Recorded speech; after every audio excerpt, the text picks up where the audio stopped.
Bismillahirrahmanirrahim. Assalamualaikum warahmatullahi wabarakatuh. Innal hamdalillah nahmaduhu wa nasta'inuhu wa nastaghfiruh wa na'udzu billahi min shururi anfusina wa min sayyiati a'malina. May yahdihillahu fala mudilla lahu wa may yudlil fala hadiya lahu. Allahumma anfa'na bima 'allamtana wa 'allimna ma yanfa'una wa zidna ilman. Allahumma tahhir qulubana minan nifaq wa tahhir a'malana minar riya wa tahhir alsinatana minal kadhib wa tahhir a'yunana minal khiyanah innaka ta'lamu kha'inatal a'yun wa ma tukhfis sudur. Saudara-saudaraku jamaah salat maghrib dan isya yang dirahmati Allah Subhanahu wa taala. Pertama-tama mari kita memanjatkan puji dan syukur kita kepada Allah Subhanahu wa taala yang telah memberikan kepada kita begitu banyak nikmat, memberikan kepada kita nikmat iman dan Islam, nikmat sehat wal afiat, sehingga pada malam hari ini kita dapat berkumpul di majelis ini dalam rangka untuk bertolabul ilmi. Salawat dan salam kita curahkan kepada junjungan kita Nabi Muhammad sallallahu alaihi wasallam, kepada keluarga, para sahabat dan kepada para pengikutnya yang istiqomah hingga akhir zaman. Alhamdulillah, kita melanjutkan kembali kajian kita setelah bulan Ramadan. Kita memasuki bulan Syawal, dan bulan Syawal itu di dalam bahasa Arab diambil dari kata syala atau bermakna irtafa'at, ya, atau naik, ya, naik atau peningkatan. Maka di sini kita bisa mengambil ibrah, motivasi dan inspirasi bahwasanya bulan Syawal itu seharusnya grafik daripada keimanan dan ketakwaan kita setelah bulan Ramadan bukannya turun tetapi justru malah meningkat. Ya, mudah-mudahan Allah Subhanahu wa taala memberikan kepada kita keistiqomahan, amal-amal ibadah yang kita lakukan di bulan Ramadan jangan sampai ditinggalkan begitu saja. Ya. Jamaah yang dirahmati Allah Subhanahu wa taala, kita melanjutkan kembali setelah kita menyelesaikan kitab At-Tuhfah al-Iraqiyah sebelum bulan Ramadan. Kita akan melanjutkan kembali pembahasan masih berkenaan seputar tazkiyatun nafas, dan setelah kita membahas tentang al-a'mal al-qalbiyah, amalan-amalan hati, kita akan ke depan membahas berkenaan dengan amradul qulub atau afatul qulub, penyakit-penyakit dan musibah-musibah yang kadang menjangkit hati seorang manusia. Dan kita akan memakai kitab Al-Qulub wa Afatuha, ya, kitab hati dan penyakit-penyakitnya. Di dalam kitab As-Sirah An-Nabawiyah ada sebuah kisah yang begitu populer dan kita sudah pernah membacanya sejak kita kecil. Kita pernah mendengar tentang kisah bahwasanya Rasulullah sallallahu alaihi wasallam di masa kecil beliau, ketika beliau berusia sekitar 5 tahun, ya, maka Rasulullah SAW dititipkan oleh ibundanya Sayyidah Aminah, dititipkan kepada seorang wanita untuk disusui, karena pada saat itu Mekah dalam keadaan paceklik dan banyak orang yang kekurangan. Maka susu daripada ibunda Rasulullah itu mengering, ya, maka tidak memiliki air susu untuk menyusui anaknya. Maka dititipkanlah Muhammad kepada seorang wanita yang bernama Halimah As-Sa'diyah, ya, wanita yang berasal daripada Bani Sa'ad. Dan pada usia tersebut Rasulullah tinggal di pedalaman Al-Badiyah bersama dengan suku Bani Sa'ad dan bermain bersama dengan anak-anak daripada Sayyidah Halimah Sa'diyah, ya, jadi memiliki anak-anak yang juga anak sesusuan juga. Selain daripada baginda Rasulullah Muhammad SAW yang disusui, ada anak-anak yang lain. Terjadi sebuah peristiwa yang disebut peristiwa pembedahan dada Rasulullah SAW, ya, dan ini adalah kisah yang diriwayatkan secara sahih dan kisah disebutkan di dalam kitab Sahih Muslim. Lebih daripada satu sahabat yang meriwayatkan. Di antaranya yang paling terkenal adalah Anas bin Malik radhiyallahu an. Di dalam Sahih Muslimnya disebutkan Rasulullah diculik oleh dua orang malaikat, dan kemudian Rasulullah ditidurkan, dalam bahasa hadis dibanting, lalu kemudian ditidurkan dan dibedah dada baginda Rasulullah SAW, dikeluarkan darinya jantung Rasulullah. Disebutkan dalam hadis, anna Rasulullah SAW atahu Jibril wa huwa yal'abu ma'al ghilman fa akhadahu fa sara'ahu. Dan malaikat itu adalah malaikat Jibril salah satunya. Fashaqqa an qalbihi fastakhrajahu. Maka jantung Rasulullah, kalau disebut bahasa qalbu di dalam hadis atau di dalam Al-Qur'an, maka yang dimaksud adalah jantung. Bagian sebelah kiri daripada dada kita, kalau dibuka, di dalam itu ada yang berdegup dan itu mengalirkan darah kepada seluruh tubuh kita, maka disebut dengan jantung. Nah, itu bahasa Arabnya qalbu, Kalau disebut dengan qalbu bukan hati. Kalau hati itu yang bagian bawah sini, kabid. Kalau ayam ada hati dan rempelo. Nah, itu hati yang begitu maksudnya. Itu bukan yang diartikan dengan qalbu di dalam bahasa Arab, tapi diartikan di dalam bahasa Arab dengan kabid. Qalbu di dalam bahasa Arab artinya jantung. Maka malaikat mengeluarkan jantung Rasulullah SAW. Fastakhraja minhu alaqatan. Maka kemudian malaikat mengambil dari dada Rasulullah, selain daripada jantungnya, mengambil sepotong daging yang berwarna hitam. Maka kemudian malaikat mengatakan, hadza haddus syaitan minka. Ini adalah bagian daripada syaitan, yang ada di dalam tubuhmu. Jadi dikeluarkan, potongan daging atau yang berwarna hitam tersebut. Tsumma ghasalahu fi tastin min dahabin bima'i zamzam. Kemudian jantung Rasulullah dicuci dengan bejana dari emas dengan air Zamzam, Tsumma a'adahu ila makanih, dan dikembalikan lagi jantung Rasulullah ke dalam tempatnya. Waja'al ghilman yas'auna ila ummih.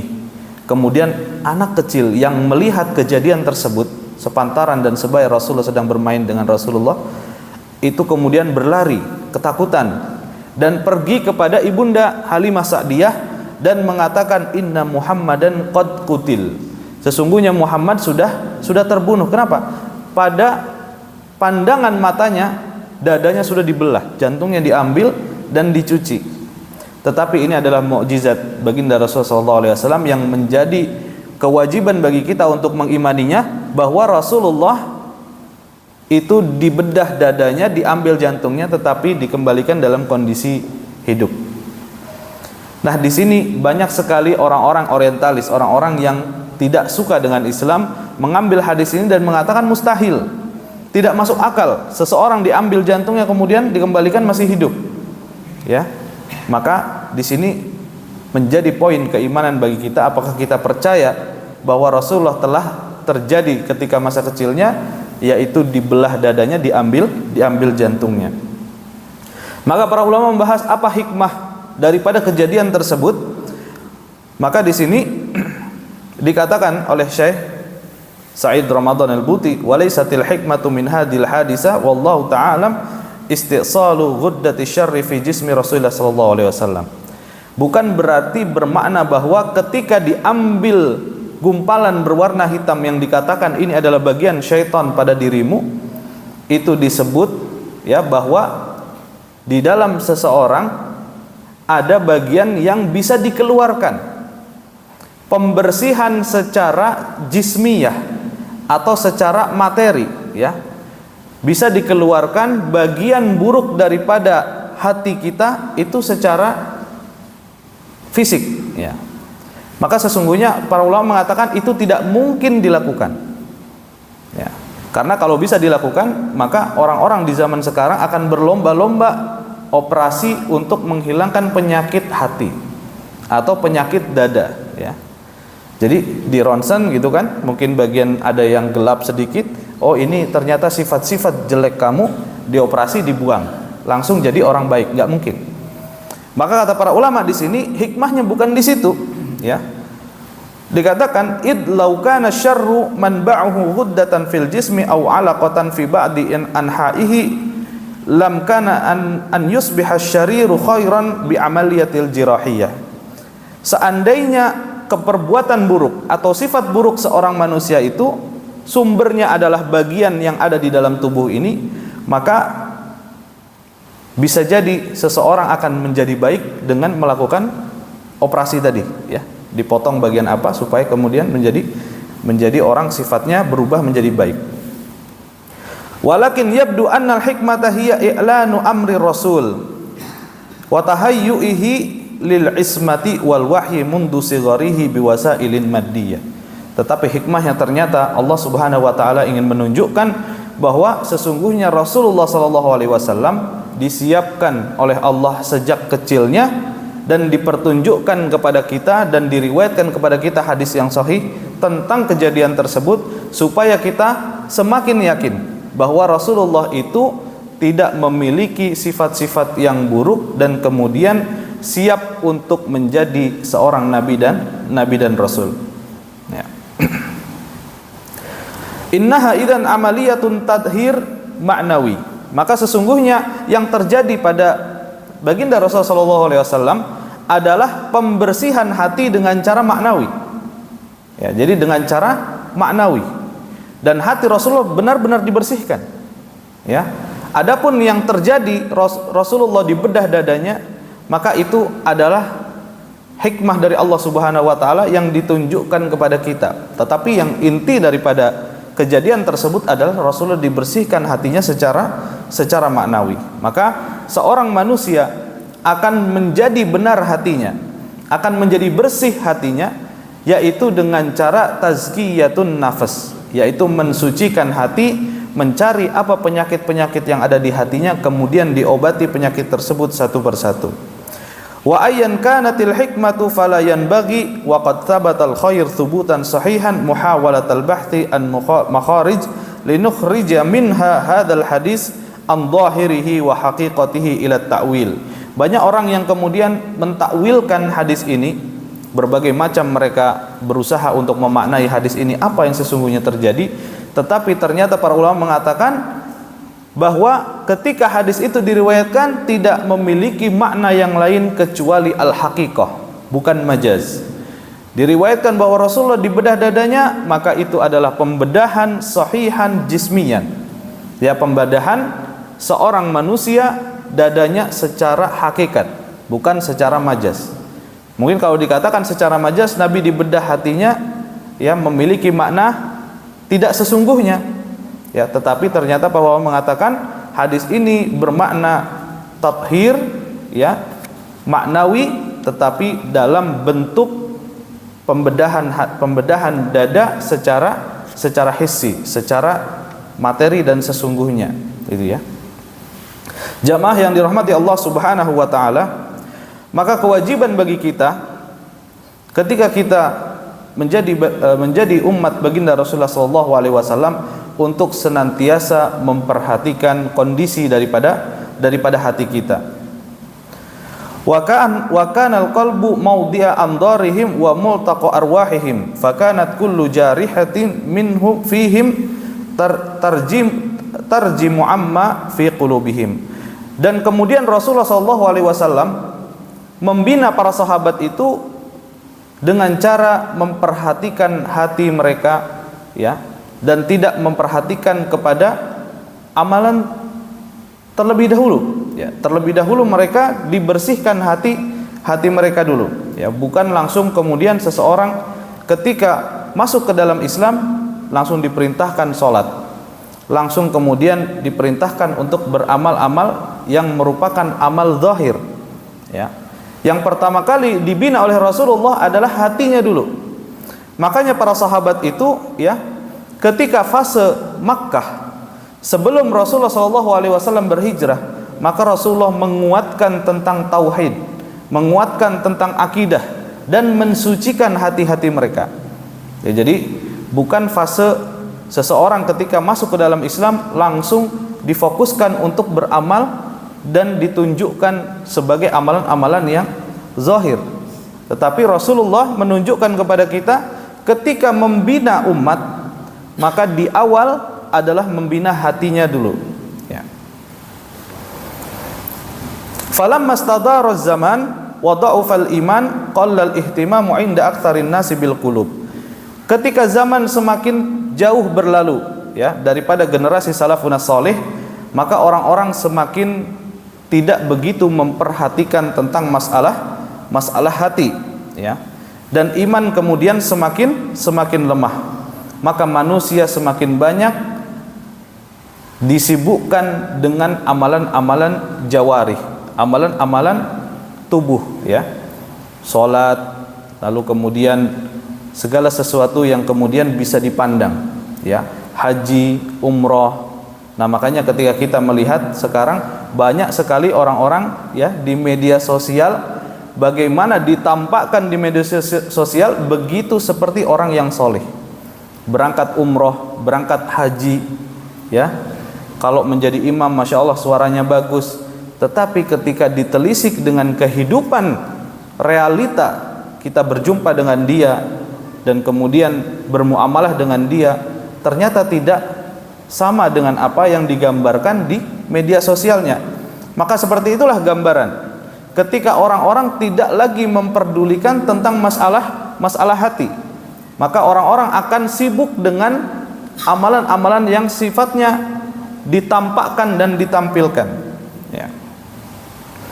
Wa kana la budda min ifsahin wa bayanin an halil qulubi wa taqallubiha bainal kufri wal iman wa bainat ta'ati wal isyan. Wala ajaba an takuna ala tariqi biqalbika min al-ilali wal afati mallahu bihi alim fantabih lidzalika fa innahu sirru falahika wa najahika fid dunya wal akhirah. Maka seyogianya kita benar-benar bisa memahami, ya, apa saja yang menjadi poin-poin untuk bisa membersihkan hati kita, kemudian kita menjaga hati kita, apa saja penyakit-penyakit yang kemudian harus kita hindari kalau ada pada diri kita, maka bagaimana cara untuk membersihkan daripada penyakit tersebut. Sesungguhnya ketika seseorang benar-benar memperhatikan tentang masalah hatinya, menjadi sebab seseorang tersebut sukses dan selamat di dunia maupun di akhirat kelak, ya.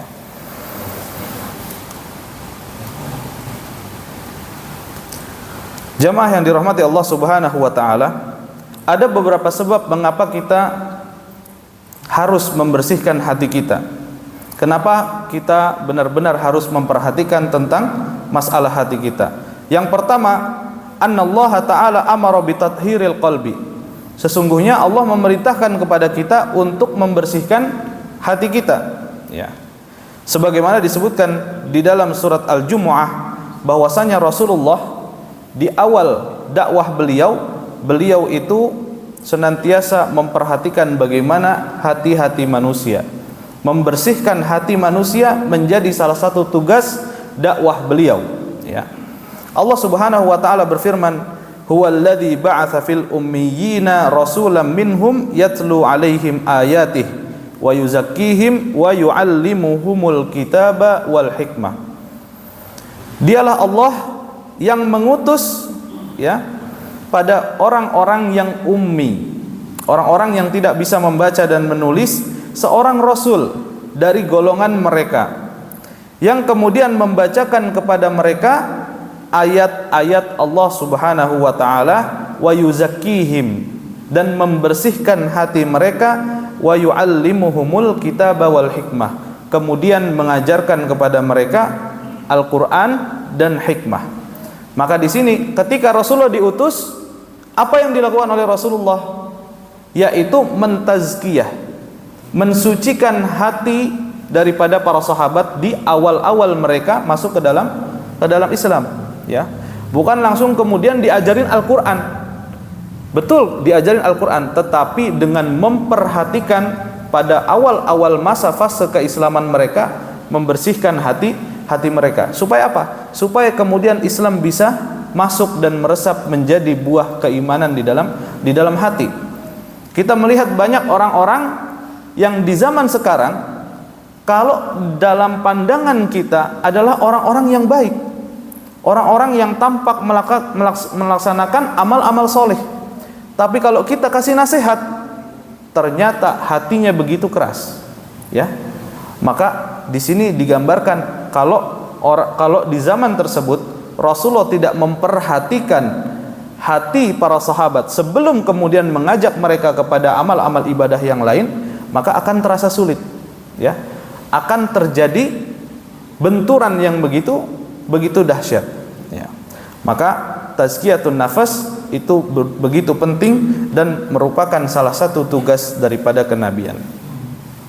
Dikatakan oleh Al-Imam Ibnu Qayyim rahimahullah, ketika Allah Subhanahu wa taala berfirman dalam surat Al-Muddatsir ayat 4, "Wa thiyabaka fatahhir," dan pakaianmu bersihkanlah, sucikanlah.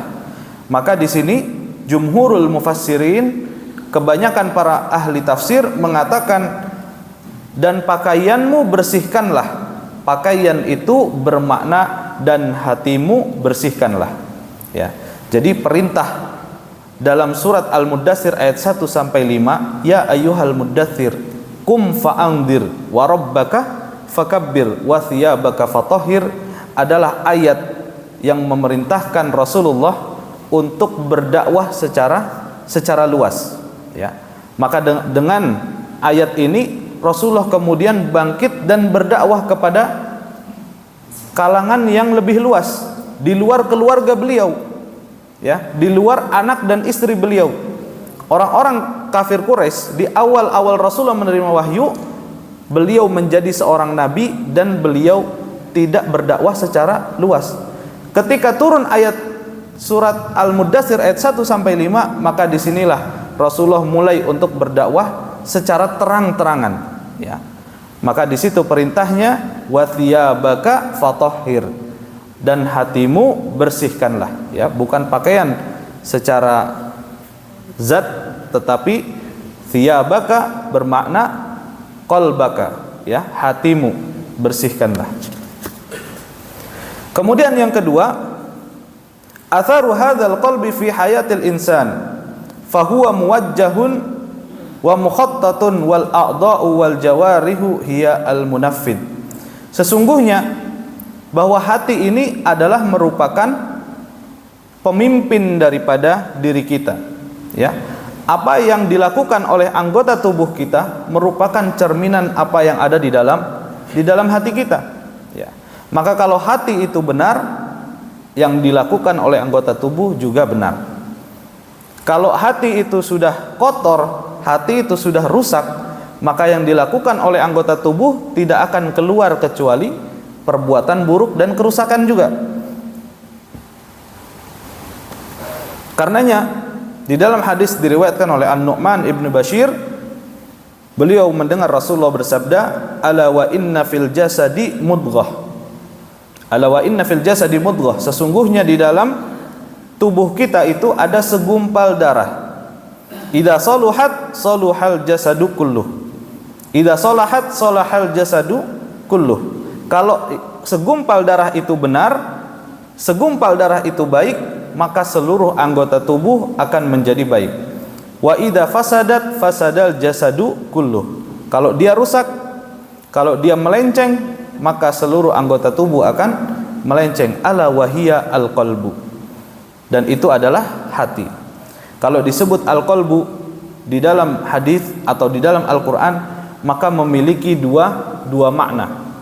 Yang pertama adalah makna hissi, makna fisik, ya, makna yang bisa kita ambil dan kita lihat secara fisiknya, yaitu adalah jantung kita yang ada di dalam sanubari kita, di dalam dada kita di bagian sebelah kiri. Maka ketika Rasulullah mengatakan ada segumpal darah yang ada di dalam tubuh kita, maka yang dimaksudkan oleh Rasulullah adalah jantung kita.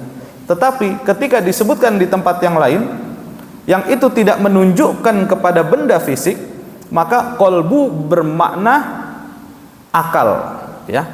Qalbu bermakna yang diajak berbicara oleh wahyu, adalah yang diberikan perintah oleh Allah Subhanahu wa taala, dan terkadang itu tempatnya bukan hanya di dada, tetapi terkadang ada di otak, terkadang di seluruh anggota tubuh. Maka dia tidak bisa dilihat bentuknya, tetapi bisa dirasakan kehadirannya, ya. Maka di situ ketika Allah Subhanahu wa taala menurunkan ketenangan, huwallazi anzalas sakinata fi qulubil mu'minin, dan dialah yang menurunkan ketenangan kepada hati-hati orang-orang yang beriman. Maksudnya adalah akal tadi, maksudnya adalah hati yang mana dia tidak bisa digenggam, tidak bisa dilihat secara fisik, tetapi ada pada diri manusia yang berhubungan juga dengan hati yang disebut dengan jantung tadi, ya. Maka di sini, ya, sifatnya dia hati itu ada dua, yang bisa dipegang atau yang memang kita bisa rasakan berdegup pada dada kita. Yang kedua adalah yang kita bisa lihat sebagai akal pada diri kita. Apa itu akal pada diri kita? Nggak bisa kita bilang itu otak, enggak. Atau kita bilang itu jantung, kita juga nggak bisa bilang begitu. Tetapi bisa kita rasakan bahwa kita adalah manusia yang berakal. Ketika Allah ajak kita berbicara melalui wahyu dengan perintah-perintah untuk melaksanakan kewajiban-kewajiban, maka perintah itu, ya, dikenakan kepada akal kita, ya. Jamaah yang dirahmati Allah Subhanahu wa taala. Kemudian yang ketiga, ghaflatu katsirin minan nas an qulubihim hatta dabbatil ghaflatu indal khawas. Kebanyakan orang-orang, bahkan orang-orang yang sudah dikatakan sebagai para penuntut ilmu, atau bahkan orang-orang yang benar-benar tampak berpegang teguh dengan agama, terjadi penyakit dalam diri mereka, ya, terjadi ghaflah dalam diri mereka. Mereka lalai sampai kemudian tidak memperhatikan tentang permasalahan hati. Karenanya kemudian menjadi penting bagi kita untuk bisa memperhatikan masalah hati tersebut, ya. Walladzi yang duru lid-da'watin Nabi sallallahu alaihi wasallam yara annaha bada'at bitazkiyati wat tarbiyati qabla an-nuzul asy-syara'i wal ahkam. Wa qad rama Nabi sallallahu alaihi wasallam bihadzal jil alladhi rabbahu wa zakkahu baina butunil ansari ba'dal hijrati fa ansha'a bihim khaira jilin wa arafathul basyariyah. Dan ketika Rasulullah sallallahu alaihi wasallam, ya, mendidik orang-orang ketika Rasulullah hijrah datang dari Makkah menuju Madinah, apakah kondisi orang-orang itu adalah orang-orang yang tidak punya masalah? Enggak. Mereka adalah orang-orang yang punya masalah. Bahkan masalahnya itu berlangsung selama berpuluh-puluh tahun. Orang-orang dari suku Ansor, Aus dan Khazraj adalah orang-orang yang selalu bertikai, berperang. Ya, ada masalah di dalam hati mereka. Ketika datang Rasulullah SAW, maka Rasulullah mengajak mereka untuk mentazkiyah dan membersihkan hati mereka, ya. Sehingga ketika mereka, ya, diberikan dakwah Islam, maka mereka akan menerima. Maka di sini kita melihat kembali lagi kepada tujuan dan fokus Rasulullah SAW di awal-awal dakwah senantiasa tentang untuk mentazkiyah hati manusia. Kemudian yang keempat, inna katsiran minal mushkilat bainan nas wa bil akhas baina ba'di talabatil ilmi wa katsirin minal multazimin sababuha amrad ta'taril qulub wa la tubni ala haqa'iqis syar'iyyah. Yang keempat adalah apa yang terjadi di antara orang-orang yang beriman. Sebagian orang-orang yang tampak menjalankan syariat, bahkan talibul ilmi,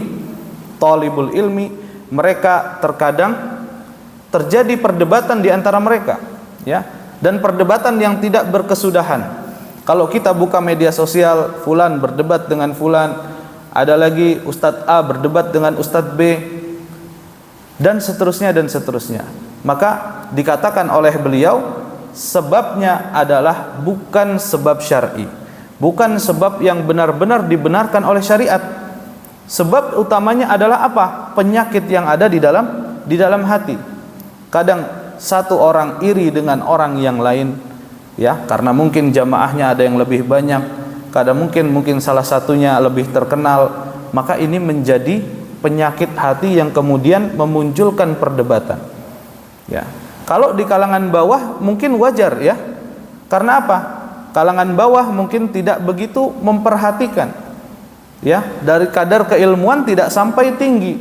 Tetapi kalau sudah dari golongan ustadz, ya lulusan Timur Tengah misalnya, berdebat dengan ustadz lain, maka ini akan semakin memunculkan perselisihan dan pertikaian di antara kaum muslimin. Maka sebab utamanya dikatakan oleh beliau sang penulis adalah masalah penyakit yang ada di dalam hati. Maka ini yang keempat. Kemudian yang kelima, inna salamatal qalbi wa khulusahu min kulli ma ya'iquhu 'anillah sababun li sa'adatid dunya wal akhirah. Sesungguhnya hati yang selamat, hati yang bersih daripada penyakit-penyakit hati itu adalah hati yang kemudian diterima di sisi Allah Subhanahu wa taala sebagai hati yang salim, qalbun salim. Fasalamatul qalbi minasyirki war riya wal bid'ah wal ghil. Hati ketika sudah selamat dari syirik, sudah selamat dari riya, dari bid'ah, dari ghil, dari dengki, ya, dendam, iri dan lain sebagainya, permusuhan dan penyakit-penyakit lainnya, maka ketika sudah selamat daripada penyakit-penyakit tersebut, maka hati itu diterima di sisi Allah Subhanahu wa taala sebagaimana disebutkan di dalam surat Asy-Syu'ara ayat 88 dan ayat 89. Yauma la yanfa'u malun wala banun illa man atallah biqalbin salim. Pada hari di mana ya tidak akan berguna anak dan harta dan anak, ya. Itu tidak akan berguna. Ya, kecuali yang datang menghadap Allah Subhanahu wa taala dengan apa? Dengan qalbun salim. Hati yang bersih menghadap Allah, ya. Maka bagaimana keadaan Abu Bakar As-Siddiq ketika beliau itu ya didakwahi oleh Rasulullah sallallahu alaihi wasallam, ditazkiyah hati beliau, dan kita melihat orang yang hatinya bersih, maka dia ketika menjalankan syariat akan menjalankan syariat itu dengan sepenuh hati.